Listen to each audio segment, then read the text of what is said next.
The world stood still, heads bowed in collective mourning. On April 27, 2025, global leaders gathered in the hallowed halls of St. Peter's Basilica to bid farewell to Pope Francis. It was meant to be a day of unity, a somber reflection on a life dedicated to peace. Yet, even as hymns echoed and incense swirled, an undercurrent of tension rippled through the assembled dignitaries.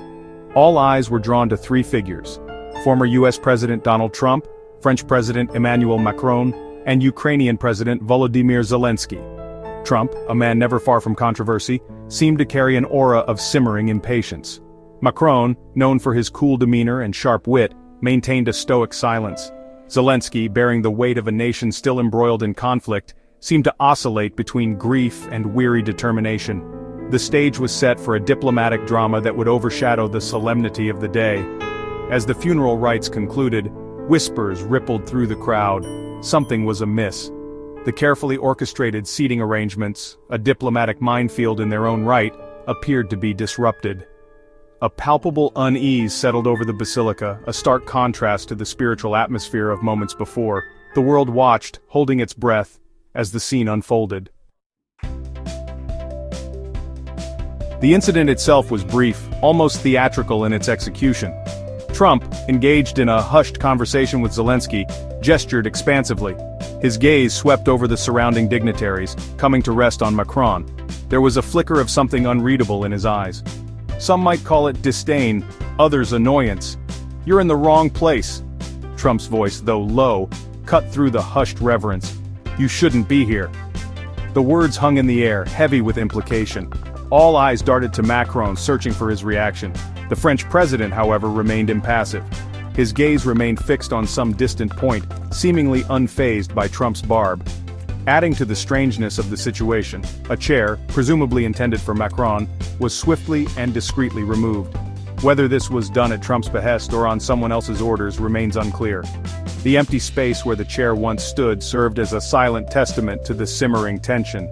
When the time came for farewells, Macron made a point of bypassing Trump.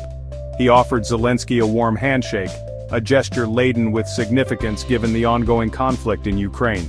Trump, left standing with an outstretched hand, could only watch, his face betraying a flicker of irritation.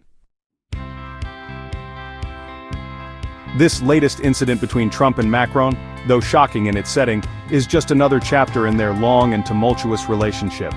Their interactions, dating back to Trump's presidency, have often been marked by icy stares, verbal jabs, and a fundamental disagreement on issues ranging from NATO to climate change.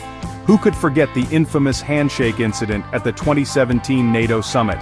The image of Trump gripping Macron's hand with almost aggressive intensity, their knuckles turning white, spoke volumes about the power struggle simmering beneath the surface.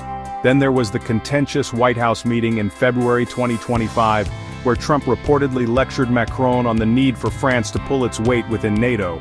Macron, never one to back down, reportedly countered by highlighting the importance of European unity and strategic autonomy. Theirs is a rivalry born of clashing personalities, political ideologies, and perhaps a fundamental difference in worldview. The funeral of Pope Francis, a man who dedicated his life to building bridges, seems a particularly ironic setting for their latest confrontation. As news of the incident spread, social media erupted. The hashtag Vatican Showdown quickly gained traction, with users weighing in on the latest chapter in the Trump-Macron saga. Memes flooded Twitter and Instagram, with many drawing comparisons to schoolyard squabbles and mafia movies.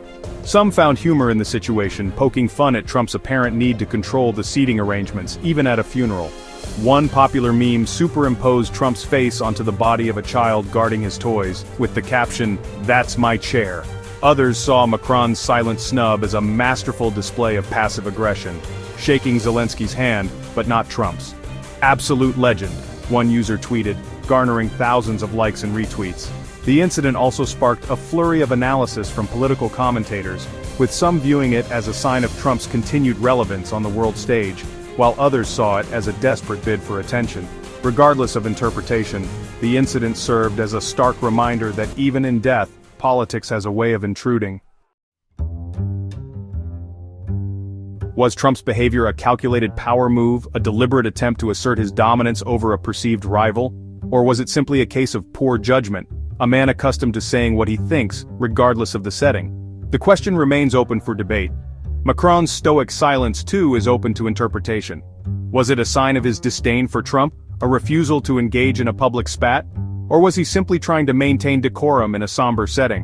Whatever the motivations, the incident has undoubtedly added another layer of complexity to the already fraught relationship between the United States and France. It has also provided endless fodder for commentators and social media users alike. One thing is certain, the world will be watching closely for the next chapter in the Trump-Macron saga.